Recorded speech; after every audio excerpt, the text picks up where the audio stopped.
हेर्दा हेर्दै त्यसै राम्रो मुहार झलमला ओ हेर्दा हेर्दै त्यसै राम्रो मुहार झलमला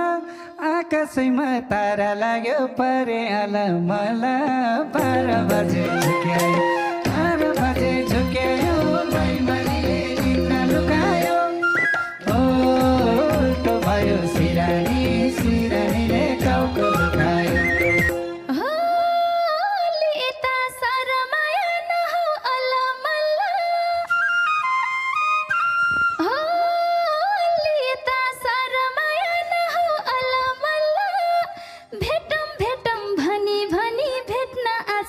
बल्ल